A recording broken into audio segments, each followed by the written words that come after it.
23 मार्च 1931 Lahore jail. एक युवा फांसी के तख्ते पर खड़ा है। उसकी उम्र सिर्फ 23 साल है। न चेहरे पर डर, न आंखों में पछतावा, बल्कि हाथ में एक किताब। हाँ, फांसी से ठीक पहले वो किताब पढ़ रहा था। उस युवक का नाम है भगत सिंह। अब जरा यहाँ रुकिए। जिस इंसान को मरने से पहले भगवान याद आता है वो आम इंसान होता है, लेकिन जिस इंसान को मरने से पहले विचार याद आ जाए वो इतिहास बदलता है। भगत सिंह सिर्फ क्रांतिकारी नहीं थे, भगत सिंह सोचने वाला इंसान थे, और यही बात उन्हें खतरनाक बनाती थी। अब जरा भगत सिंह को बचपन से समझिए। 1907 पंजाब, एक घर जहां क्रांति कहानी नहीं, परिवार की विरासत थी। पिता किशन सिंह, चाचा अजीत सिंह, दोनों ब्रिटिश राज्य के खिलाफ सक्रिय थे। भगत सिंह ने आज़ादी किताबों से नहीं, घर के माहौल से सीखी। 1919 जलियांवाला बाग। भगत सिंह तब सिर्फ 12 साल के थे, लेकिन जब उन्होंने उस जमीन को देखा जो खून से लाल थी, तो उन्होंने उस मिट्टी को अपने हाथ में लिया और कसम खाई, मैं इस मिट्टी को हिसाब जरूर लूँगा। यह भावना नहीं थी, यह निर्णय था। अब एक बात बहुत ध्यान से समझिए, भगत सिंह हिंसा के भूखे नहीं थे, वो अन्याय के दुश्मन थे। उनके लिए बम हथियार नहीं था, बम भाषा था, ताकि अंग्रेजों को इसी भाषा में समझा सके। 1928 लाला लाजपत राय साइमन कमीशन के विरोध में लाठीचार्ज से लाला जी घायल हुए। कुछ दिन बाद उनकी मृत्यु हो गई। भगत सिंह ने तभी तय कर लिया, अब चुप रहना अपराध है। उन्होंने अंग्रेज अफसर सैंडर्स को गोली मारी।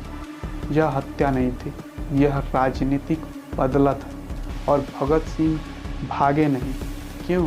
क्योंकि वे अपराधी नहीं बनना चाहते थे, वे संदेश बनाना चाहते थे। अब आते हैं सबसे ज़्यादा और गलत समझे गए पल पर। 1929 central assembly.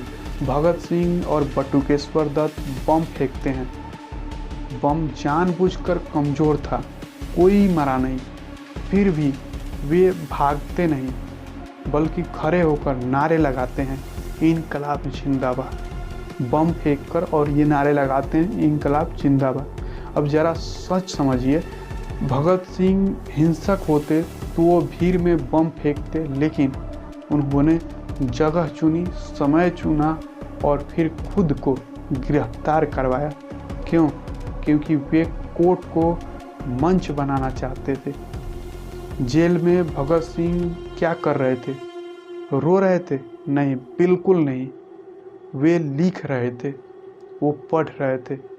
Karl Marx, Lenin, रूस की क्रांति।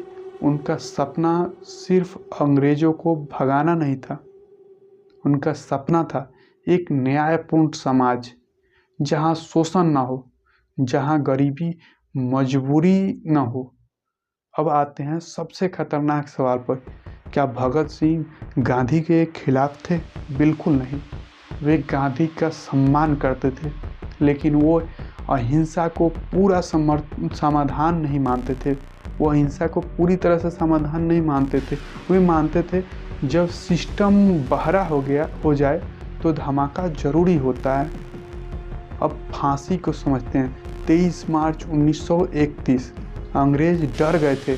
डर इस बात का नहीं कि भगत सिंह मर जाएगा, डर इस बात का था कि भगत सिंह शहीद बन जाएगा।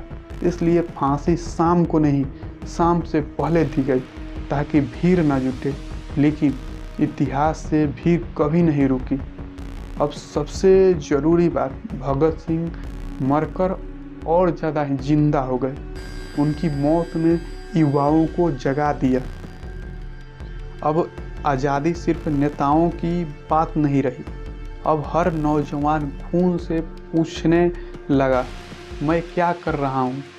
अब आखिरी बात, बहुत ध्यान से सुनिए, भगत सिंह भगवान नहीं थे, वे गलत भी हो सकते हैं, लेकिन उनकी सबसे बड़ी ताकत थी डर का ना होना।